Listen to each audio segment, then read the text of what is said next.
Welcome to the tinyhousesforall.com YouTube channel. My name is Chris, and this is our 2016 Spring Garden Tour. So welcome, and sit back and relax. Take about 8 to 10 minutes here with us, and we'll step through the garden gate here between the shrubbery and the southwest corner of the building. Now, as we step into the garden, you'll see that it's approximately 10 foot by about 25 foot in length, and running a course here along the south side of the building. Also, as we pan to the left here, you'll see that we have white buckets, and in those white buckets we have planted red Norland potatoes, and as you can see, they are starting to emerge. Looking pretty good there. In later videos and posts, we'll talk about soil mixes and other aspects of planting potatoes and the other things that we have planted out in the garden this year. But as you can see, something's come up in all 4 of the buckets. We did plant a single potato in each bucket. The easy way to do it. So they're looking quite good. And in just a moment here, we'll pan left and take a look at the next item on our list. So here you can see that we have staked some slicing tomatoes. These first 4 tomatoes are indeterminates, so they do vine and they do have to be staked. And they're black crims. And then the second set of 4 is German Johnson, a pink slicing tomato. And as you can also see there, we have some salad mix planted down in front. And scattered along, we have some strawberry plants. And they're also starting to produce. We've been harvesting a few strawberries here and there at this point. And as we move along, you'll also see that we now have some smaller plants, some smaller tomato plants that were planted later. These are actually a potato-shaped leaf tomato plant. They're indeterminate, not quite as indeterminate as the other 2, the black crim or the German Johnson, but these are yellow brandywines. And here we have a husky cherry tomato, a determinate cherry bush in a bucket. And as we pan to the right here, you can see nestled in the strawberries, we have eggplant. These are Japanese long eggplant. And there you can kind of get a good look at some strawberries that are put on. Those are obviously not ripe yet.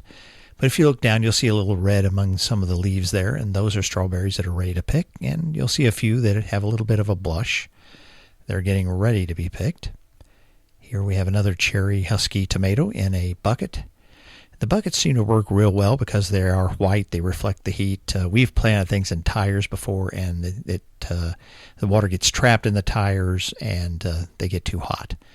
And here, as we're panning around the corner of the garden, you see the pole beans planted, and these are like the 18-inch to 2-foot-long pole beans. They'll put out that's how long the pods will be when they grow. So we were training those up along the fence. And here you see a couple more cherry tomato plants planted in the center box. And we also have planted here in the center box some sweet pepper plants, some giant cubanelles. As we pan back, you can see those. And we also have planted some sweet yellow pepper plants, the banana plants. And also here in the center box, you'll notice that we have some other plants as well down at the far end. And as we pan over, we will take a look at those. Now, I did have to mute the outdoor sound because they were mowing some lawns and sawing some trees today, so I do apologize for not having the birds accompany us for the rest of the video. But here you can see our lavender plant. And this is a perennial. It keeps coming back each year, and it's a great plant for attracting bumblebees. Now, right now, in this at this time of the filming, it doesn't have the flowers out yet, so there are no bumblebees yet. It's a little early. But here you can see the sweet banana plants, banana pepper plants. And here we have some asparagus down at the end of this. It's about a 13-foot long middle box, about 2 foot wide. And where the asparagus did not come up, we planted onion sets, white onions, red onions, and some yellow onions. So we've been getting some asparagus from this. It's about this time, it's pretty much done with the asparagus. It's Mary Washington, so it's early. Now there you see some thyme, and that is also a perennial plant for us. It keeps coming back up. We didn't plant that this year. It was planted in previous years. And here's some sage, and the sage keeps coming back up as well. Now we have a number of herbs that do that here. You can also see the beans. Now here we have unfortunately a plant that's not perennial for us. This is the stevia plant, the plant that they make the stevia sweetener from. So stevia is a natural sweetener. And we have 4 white buckets with stevia plants in them. Now, I might also mention that we didn't really get them into the video very well, but around the edges you might have noticed a little bit of zucchini as we were panning past the pole beans along the fence. We'll try to get those into the next video a little bit better than we did this time around. And here you can see we have another box, and we're panning on the stevia. Now we're looking at the kale, and as you can see, it's quite small. As you also know, if you know anything about kale, that this is way too thick, and we'll have to thin this down a couple of times. And the first time will not be too long from now, and then we'll probably wait quite a while for the second thinning. And here we have some basil. This is lemon basil, and of course you can see some onions also planted in this area at the end of the kale.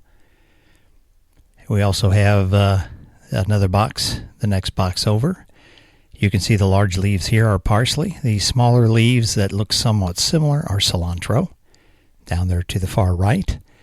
Down the center left right there you see some Greek oregano. It doesn't come in very clearly. And then there you see some more basil. That's Italian basil there in the bottom center of the screen. And then focusing in here, there are some pole beans, like the beans that were planted along the fence earlier. We have several poles here. We're going to wrap those around, let those climb those sticks or poles, bamboo poles, up to the fence itself. You can see the poles right there.